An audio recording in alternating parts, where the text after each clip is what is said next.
Hi students, how are you? I think you are well in your house. Thank you very much. I am MD Mustafizur Rahman, English teacher, Tarpol Iskan College. You know that today আজ আমি তোমাদের বাংলায় class নিব, যদিও ইংলিশে এটা use the right form of verbs. তোমাদের বোঝার সুবিধার জন্য আমি ক্লাসটি বাংলায় নিচ্ছি। এর আগেও কয়েকটি ক্লাস নিয়েছি। তো স্টুডেন্টস, তোমরা আসো, আমরা আজকে use the right form of ভার্বসের কিছু রুলস শিখব। তোমরা এখন আমার এই ক্লাসটিতে মনোনিবেশ করো। ধন্যবাদ। চলো আমরা এখন ব্ল্যাকবোর্ডে যে কিছু রুলস শিখি। Thank you.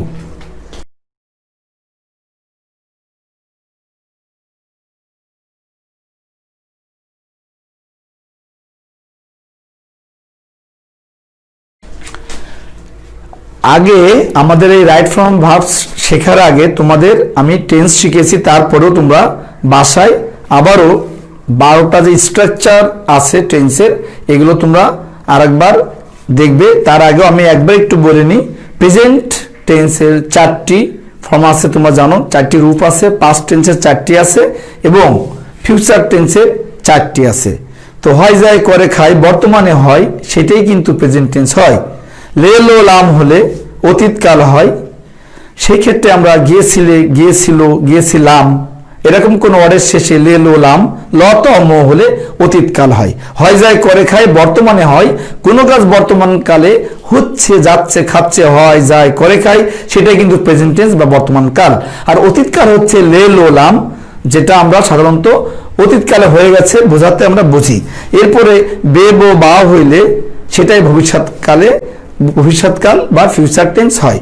এখন আমরা যদি কোনো বাক্যে বাংলায় বাক্যের ক্রিয়া শেষে বে বো বা দেখতে পাই, তাহলে সেটা হবে ফিউচার টেন্স। সেক্ষেত্রে আমরা সাধারণত shall be, will B, shall have, will have, shall have bin, will have been, আমরা এই অক্সিলারি ভার্বগুলো আমরা ইউজ করে থাকি।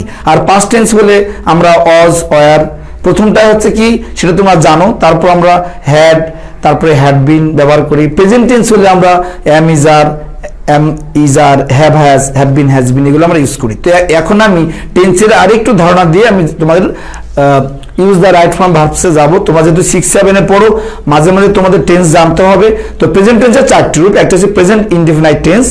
এর গঠন হচ্ছে subject plus main verb plus object. যেমন আই গো টু স্কুল, এটা তোমাদের পড়ানো আছে, আমি জাস্ট 5 মিনিটের মধ্যে এটা শেষ করছি। Present continuous tense subject plus am is are plus main verb বা V1 plus ING plus object. Present perfect tense subject plus have has plus মূল ভার্বের 3 নম্বর plus object.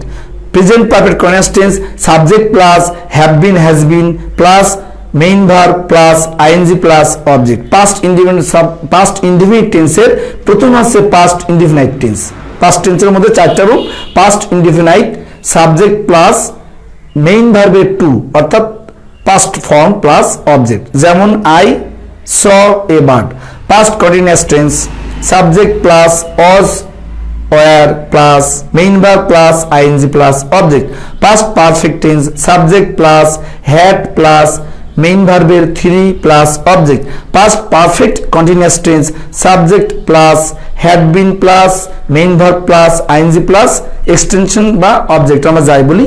Future indefinite tense subject plus shall বা will plus main verb plus extension বা object. Subject plus সেটা হচ্ছে future continuous tense, বলি আমি আবারও, subject plus shall be, will be plus main verb plus ING plus extension. এরপরে future perfect tense subject plus shall have, will have plus main ভার্বের 3 বা past participle form plus extension. Future perfect continuous tense subject plus have been, has been, subject plus shall have bin, will have been plus main verb plus ING plus extension. ধন্যবাদ। তোমরা টেন্সের একটা ধারণা পেয়ে গেলে তোমরা বাসায় এটা বারবার শুনবে, তাহলে তোমাদের আরো বইয়ের সাথে মিলিয়ে নেবে, ভালো হবে। এখন আমি যাচ্ছি যে ক্লাসে use the right form of verbs. এর বেশ কিছু রুলস আছে। তো সাধারণত এর রুলস এর মধ্যে প্রথমে যেটা আমি বলবো সেটা হচ্ছে প্রেজেন্ট ইনডিফিনিট টেন্সের ক্ষেত্রে যদি তোমরা থার্ড পারসন সিঙ্গুলার নাম্বার পাও তাহলে ভার্বের শেষে এস বা ইএস বসাবে, যেমন আই গো টু স্কুল, ঠিক আছে। কিন্তু যদি হয় থার্ড পারসন তাহলে হবে হি গোস টু স্কুল। এখন যদি তুমি বাক্যের মধ্যে পাও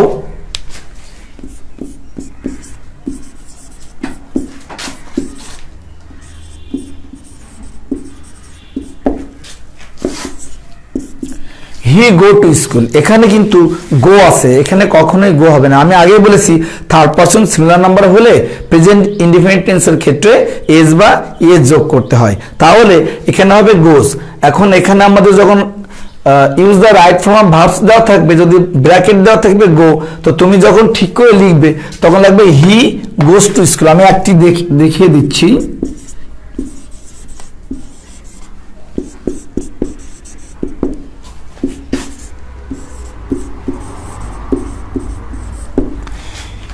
হি গোস টু স্কুল। এখন এই যে গোস, এই ধরনের অনেকগুলো তুমি ওয়ার্ড পেতে পারো। তো সেক্ষেত্রে সাধারণত হ্যাবিচুয়াল ফ্যাক্ট, অথবা যদি তুমি এমন পাও always, regularly, sometimes, often, generally, usually, daily, everyday, occasionally, usually, normally, ETC, এই ধরনের কোনো যদি ওয়ার্ড তুমি সেন্টেন্সের মধ্যে পাও তাহলে সাধারণত সেগুলো তুমি প্রেজেন্ট টেন্স ভেবে থার্ড পারসন সিঙ্গুলার নাম্বারের ক্ষেত্রে তুমি এস বাই এস যোগ করবে। যেমন হি প্লে ফুটবল, সেখানে হবে he plays football. He go to school regularly, he goes to school regularly. তাহলে আমরা রুলস 1 শিখলাম। এখন আমরা আরেকটি রুলসে যাচ্ছি, সেটা হচ্ছে যদি কোনো জায়গায় তুমি এমন পাও, এটারই আবার নেগেটিভের ক্ষেত্রে he not eat regularly, he does not eat হবে। এই ক্ষেত্রে কিন্তু হি ডাজ নট ব্যবহার করতে হবে। এই প্রেজেন্ট ইনডেফিনিট টেন্সের ক্ষেত্রে যদি তুমি নেগেটিভ কোনো বাক্য পাও তাহলে ডাজ নট ব্যবহার করবে। যেমন he goes to school regularly, he does not go to school regularly, সেখানে ডাজ নট হবে আর গোজের ক্ষেত্রে গো হবে। তো ধন্যবাদ। আমরা পরবর্তী আরেকটি দেখব।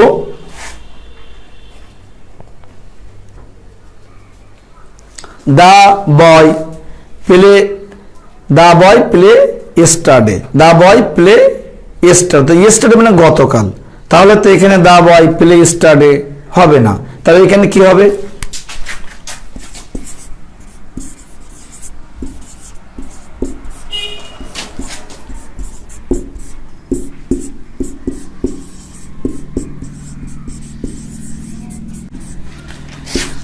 এখানে আছে দা বয় প্লে ইয়েস্টারডে। দা বয় প্লে ইয়েস্টারডে হচ্ছে গতকাল, তাহলে এখানে তো দা বয় প্লে ইয়েস্টারডে হবে না, এখানে হবে দা বয় প্লেড ইয়েস্টারডে, অর্থাৎ এখানে গতকাল বুঝিয়েছে তাই প্লেকে আমরা প্লেড দিতে পারি। আবার যদি এটাকে আমরা নেগেটিভ করি তো the boy did not play yesterday, সেক্ষেত্রে আবার ডিড নট আমরা ইউজ করতে পারি। ধন্যবাদ। আমরা এখন আরেকটি রুলস দেখব।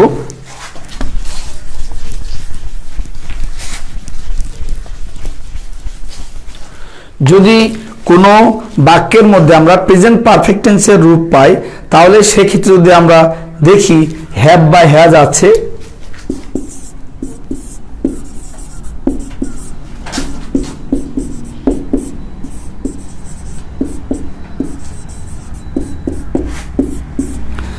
I have play football.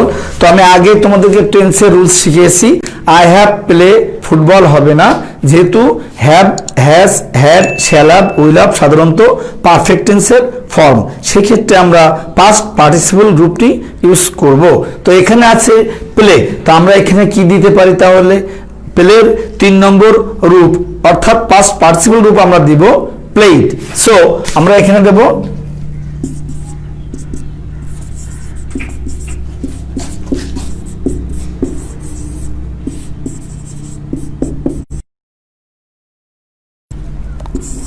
I have played football।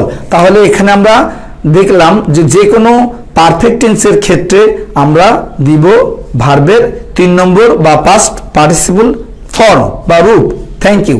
আমরা এখন নেক্সট আরো একটু সামনে অনেক রুলস আছে, সেই রুলসগুলো তোমাদের যে অ্যাডভান্স লার্নার্স বই আছে সেখানে তোমরা দেখবে আমাদের 1 থেকে মোট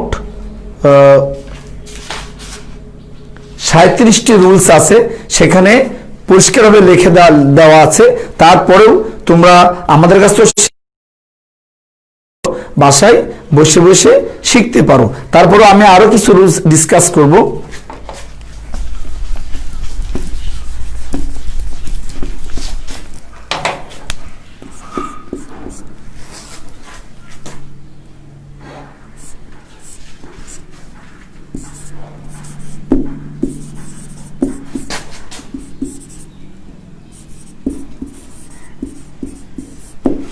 he is go to school, আমরা জানি যদি কোনো জায়গায় এম ইজ আর থাকে তাহলে সেটা প্রেজেন্ট কন্টিনিউয়াস টেন্স, আর প্রেজেন্ট কন্টিনিউয়াস টেন্সের ক্ষেত্রে ইজ থাকলে মেইন ভার্বের শেষে আইএনজি যোগ হবে। সো এখানে আমরা গোর সাথে আইএনজি যোগ করব, তাহলে he is going to school. He is going to school. ঠিক তেমনি যদি এম ইজ আর না হয়ে অজ আর থাকে সেখানেও সেম গোয়িং টু হবে।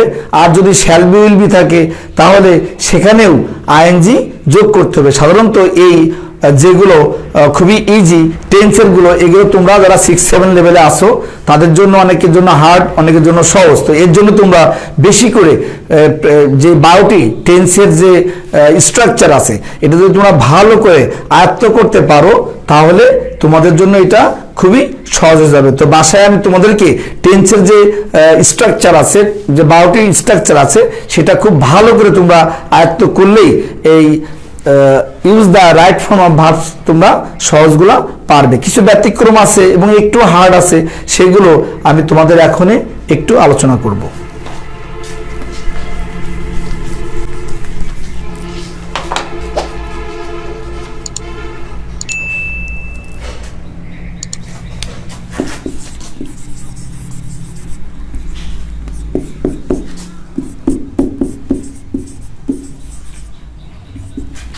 এখানে লেখা আছে হোয়াট ইউ ডু, এই ধরনের কোনো বাক্য ইনকমপ্লিট, এটা কিন্তু সম্পূর্ণ বাক্য হয় নাই।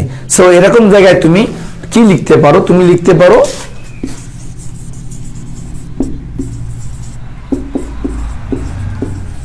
What do you do, what do you do.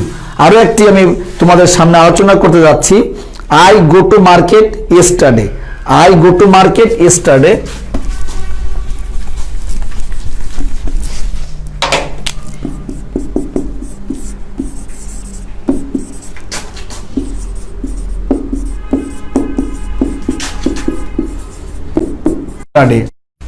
ঠিক আছে, ওকে। নেটওয়ার্কের ডিস্টার্বের কারণে একটু হয়তো প্রবলেম হতে পারে আমার স্টুডেন্টদের। Thank you, doesn't matter. আমরা দেখবো I go to market yesterday, did I go to market yesterday. এছাড়া যদি কোনো বাক্যে নাও থাকে তাহলে সাধারণত সেটা কন্টিনিউয়াস টেন্স হয়, যেমন he sleep now.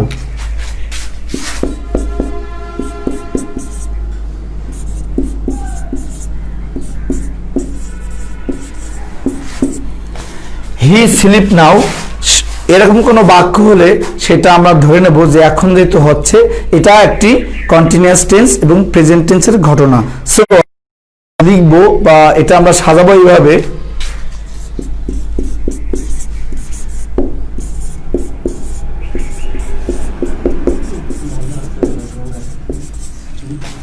He is sleeping now.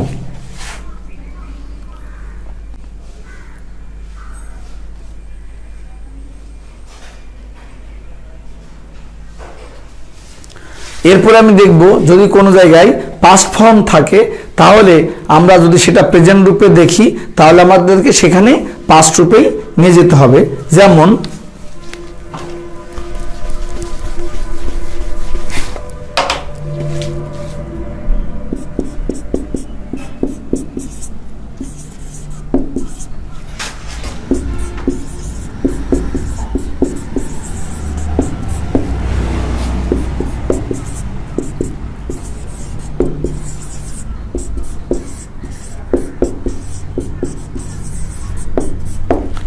He die yesterday, সে গতকাল মারা যায়।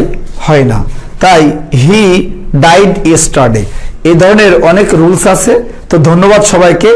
আজ আমি অল্প কিছু রুলস তোমাদের শেখালাম। আগামী ক্লাসে এই use the right form of ভার্বসের আরো অনেক রুলস আছে, সেগুলো পর্যায়ক্রমে তোমরা ঘরে বসে আমাদের এই ডিসিআর এর পক্ষ থেকে তোমরা জানতে পারবে। তো সবাইকে ধন্যবাদ। Thank you very much. আসসালামু আলাইকুম।